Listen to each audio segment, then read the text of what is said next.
और आप सभी का स्वागत है मेरे YouTube चैनल पर। आज मैं हमारी 31 सीक्रेट ऑफ सक्सेसफुल पीपल की इस सीरीज़ को कंटिन्यू रखने वाली हूँ और आपके सामने सीक्रेट नंबर 21 रिवील करने वाली हूँ।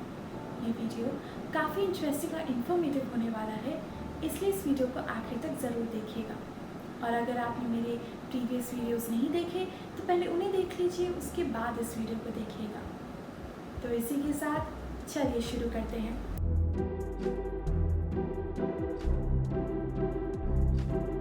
सीक्रेट नंबर 21 है develop a quality of persistence and always stay determined towards your goals. यानी कि आपको एक ऐसी मेंटालिटी डेवलप करनी है जो कि ये कहे कि एक बार आपने जो ठान लिया वो आप कर ही रहेंगे, चाहे कुछ भी हो जाए। परसिस्टेंस का मतलब होता है अपने गोल की तरफ बिना रुके बढ़ते रहना।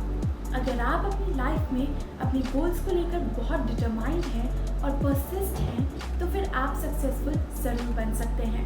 फ़र्क नहीं पड़ता कि आप कितने इंटेलिजेंट हैं, कितने टैलेंटेड हैं या फिर कितने एम्बिशियस हैं। अगर आप अपने काम को लेकर डिटरमाइंड हैं और आप परसिस्ट हैं तो फिर इन सब चीज़ों के ना होने पर भी आप बहुत सक्सेसफुल हो सकते हैं। फ़र्क नहीं पड़ता कि आपकी लाइफ में कितनी प्रॉब्लम्स हैं या फिर आपका फाइनेंशियल स्टेटस क्या है या फिर क्या आपके पेरेंट्स आपको सपोर्ट करते हैं या नहीं।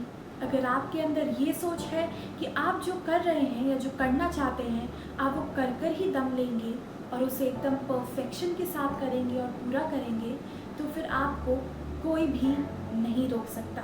दुनिया की कोई भी प्रॉब्लम, कोई भी ऑब्स्टिकल आपको नहीं रोक सकता। मैं ऐसे बहुत सारे लोगों को जानती हूँ जो कि बहुत टैलेंटेड हैं, बहुत पैसे वाले हैं, बहुत एम्बिशियस हैं, लेकिन फिर भी वो अपनी लाइफ में कुछ नहीं बन पाए। और मैं ऐसे लोगों को भी जानती हूँ जो कि काफ़ी गरीब फैमिली से बिलोंग करते थे, जिनकी लाइफ में कई सारी प्रॉब्लम्स थी, उन्हें कई सारे ऑब्स्टिकल्स का सामना करना पड़ा, लेकिन फिर भी वो बहुत सक्सेसफुल बन गए क्योंकि उनने कभी भी अपनी काम करने की लगन नहीं छोड़ी। वो अपने काम को लेकर बहुत फोकस्ड रहे, डिटरमाइंड रहे, परसिस्ट रहे और इसलिए वो बहुत सक्सेसफुल बन गए। जब आप परसिस्ट होते हैं तो फिर आपको हमेशा एक मोटिवेशन की ज़रूरत नहीं होती। आप हमेशा उनके लिए काम करते रहते हैं, उनकी ओर बढ़ने की हर वक्त कोशिश करते रहते हैं।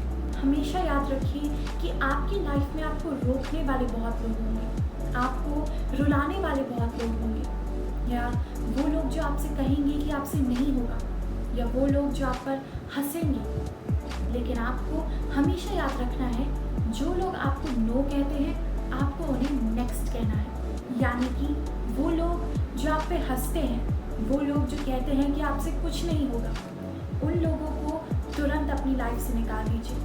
उन लोगों को अभी अपनी लाइफ से डिलीट कर दीजिए या फिर अपने दिमाग के ट्रैश बॉक्स में फेंक दीजिए और उन्हें अपनी लाइफ में कोई भी इफेक्ट मत लाने दीजिए। आपने जो एक बार सोच लिया उसे कर ही दम लीजिए और किसी और के कहने पर अपने प्लान्स, अपने डिसीजंस, अपने ड्रीम्स को मत बदलिए।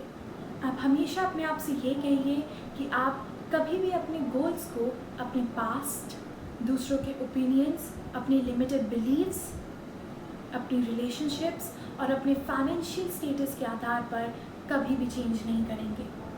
आपको बस ये सोचना है कि आपने एक बार जो ठान लिया सो ठान लिया और अब आप वो कर ही रहेंगे।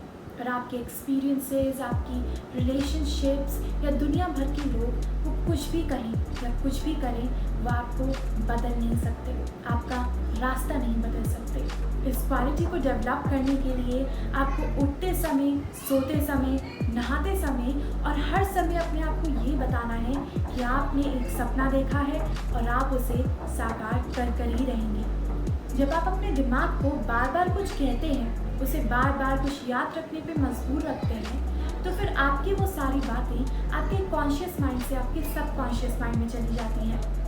और एक बार जो आपका डिसीजन आपके कॉन्शियस माइंड से आपके सबकॉन्शियस माइंड में चला गया तो फिर बहुत जल्द आपका ड्रीम या आपका गोल रियलिटी में बदल जाता है। चलिए मैं आपको दो ऐसे लोगों के एग्जाम्पल देती हूँ जो कि अपनी लाइफ में काफ़ी डिटरमाइंड थे, काफ़ी परसिस्ट थे और जिन्होंने काफ़ी फेलियर्स और रिजेक्शंस के बाद भी हार नहीं मानी और उसके बाद वो बहुत सक्सेसफुल हो गए।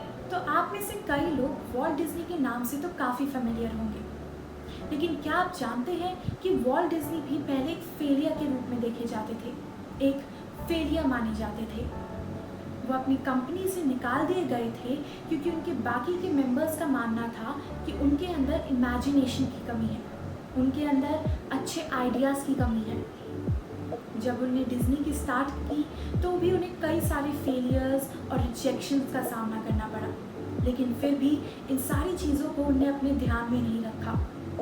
बस वो अपने काम को लेकर हमेशा डिटरमाइंड रहे और हमेशा अपने काम को बेटर करते रहे, और फिर धीरे धीरे कर डिज्नी हमारी हिस्ट्री की सबसे बड़ी एंटरटेनमेंट कंपनी बन गई। या फिर आप जेके रॉलिंग्स का ही एग्जाम्पल ले लीजिए, जिन्होंने हमारी महान हैरी पॉटर सीरीज़ को जन्म दिया। उन्होंने जब पहली हैरी पॉटर की बुक लिखी तो उनकी लोकेलिटी के सारे पब्लिशर्स ने उनकी वो बुक पब्लिश करने से रिजेक्ट कर दिया, और फिर काफ़ी ढूंढने के बाद, काफ़ी मेहनत करने के बाद उन्हें एक छोटी सी कंपनी मिली जिन्होंने उस बुक को पब्लिश किया, और वो सिर्फ 1000 बुक ही पब्लिश हुई, और उनमें से भी सिर्फ 500 बुक्स लाइब्रेरी में गई, और जेके रॉलिंग्स को उन बुक्स के बहुत कम पैसे मिले। लेकिन कुछ महीनों के अंदर या कुछ सालों के अंदर ही उनकी वो बुक कई सारे बड़े बड़े बुक अवार्ड्स जीतने लग गई, और धीरे धीरे वो बुक वर्ल्ड फेमस हो गई, और इसी तरह उन्होंने हैरी पॉटर की सीरीज़ को जन्म दिया। वो बुक्स इतनी पॉपुलर हुई कि उन्हें बाद में मूवीज़ में भी बदल दिया गया, और उनकी मूवीज़ भी काफ़ी सक्सेसफुल रहीं। तो इन लोगों की तरह ही अगर आप भी अपने काम को लेकर बहुत डिटरमाइंड रहेंगे, परसिस्ट रहेंगे और कभी हार नहीं मानेंगे, तो आप भी अपनी लाइफ में बहुत सक्सेसफुल हो जाएंगे। तो ये था हमारा आज का वीडियो। अगर आपको वीडियो अच्छा लगा तो इस वीडियो को लाइक कर दीजिएगा, मेरे चैनल को सब्सक्राइब कर दीजिएगा, और वो बेल आइकन भी दबा दीजिएगा। आज के कमेंट सेक्शन के लिए मेरा आपसे क्वेश्चन है कि अगर आप ऐसे ही किसी महान इंसान को जानते हो जो कि शायद बहुत ही पुअर फैमिली से बिलोंग करते हो, जिन्होंने ज़्यादा पढ़ाई भी ना करी हो, जो कि कई बार अपनी लाइफ में फेल हुए हों, या फिर जिन्हें कई रिजेक्शंस का सामना करना पड़ा हो, लेकिन उसके बाद भी वो काफ़ी सक्सेसफुल हुए हों, तो वैसे इंसान की स्टोरी या उनका नाम आप हमें कमेंट करके ज़रूर बता सकते हैं। तो आज के लिए बस इतना ही, और अब हम मिलेंगे अगले एपिसोड में। Bye bye.